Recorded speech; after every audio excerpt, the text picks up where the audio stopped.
In this video, we are going to talk about Mlecchas, who they were, and how the ancient Indian text describe them. But before I do so, I would like to talk about the fact that in every ancient society, there was a concept of outsiders. To give you an example, the ancient Greek used the word Barbaros to describe someone who did not know Greek and who did not follow the Greek custom. Now, this term Barbaros was then borrowed by the Romans to describe someone who was not a Roman. And from the term Barbaros, the term barbarians come.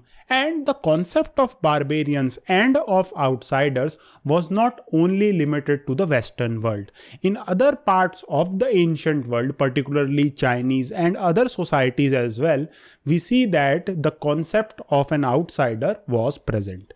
In the Indian tradition, we find that the term Mleccha is used to describe someone who was an outsider. But the term Mleccha was not the only term which was used. We find that terms like Barbara, which was clearly borrowed from the Greek term Barbaros, was used. Then there was terms like Marmara and Sarsara, which was used to describe an outsider. Now, in the ancient Indian text, the term Mleccha for the first time appears in the Vedic text, and particularly in the later Vedic text. We find that here the term Mleccha is used to describe someone whose speech is not correct and whose speech is unintelligible. Now, in the Dharmasutra literature, which was composed much later, and most scholars believe that Dharmasutra literature were composed between 6th century BC and 3rd century BC. So, in the Dharmasutra literature, we find that the term Mleccha is discussed at great length. Now, what was the reason behind the Dharmasutra describing Mlecchas and who they were at such a great length? And this has to do with the fact that during the 6th century BC, the northwestern part of the Indian subcontinent was conquered by the Persians. And after that, we see that in the 4th century BC, Alexander invades. Although Alexander returned to Babylon later, we find that from now on, there was a significant presence of the outsiders in the Indian subcontinent. So the fact that from 6th century BC, there was a great influx of foreigners into the Indian subcontinent compelled the authors of the Dharmashastra to describe who the outsiders were and how should we differentiate between those who are outside the tradition and those who are inside the tradition. Now, the discussion about the Mlecchas and who these were was not restricted to the Dharmasutra literature alone. We find that the Buddhist text and the Jain text frequently talk about Mlecchas. The Pali version of Mleccha is Mlecchuk, and in Prakrit, the term Mleccha is called Mleccha. And in Buddhist tradition, various texts talks about Mleccha. Now, in all of the texts, the term for outsider was Mleccha and some versions of Mleccha. But for someone who was the part of the tradition, the term Arya is used. Now, here we should be very careful that the term Arya here is used to describe someone who is a civilized or noble person. In no way it was used in an ethnic sense. And the term Arya also appears in Jain as well as in Buddhist literature. Now, in all of the texts, we find that the Mlecchas are described based on three factors. The first is their speech. The second was the land from where they came. And the third was their cultural practices and belief. So let's start with the speech first. So in all of the text, the term for the language of the Mleccha is Mlecchavach. And Dharmasutra literature tells us that Mlecchavach is a foreign language, or sometimes we are also told that it is a distortion of Sanskrit. Sanskrit was considered the language of the Aryas or Aryavach. In the Buddhist sources, this concept of Aryavach and Mlecchavach was also present. To give you an example, Buddha Ghosh tells us that those who do not speak the language of the Arya or Aryavach is Mleccha, and Buddha Ghosh described the Aryavach as Magad Bhasha or the language of the Magad, and those who do not speak the language of the Magad are Mlecchas. Now the second feature which differentiated the Mlecchas from the Aryas were the land from where they came. So the term for the land of the Mlecchas is Mleccha, whereas the land of the Aryas is Aryavart. But sometimes we see that the term Dharmdesh is also used to describe the land of the Aryas. Now some of the text also talks about the directions from where the Mlecchas came. For example, Mahabharata tells us that Mlecchas who took part in the Great War came from east and west. And Ramayana tells us that Mlecchas came from north.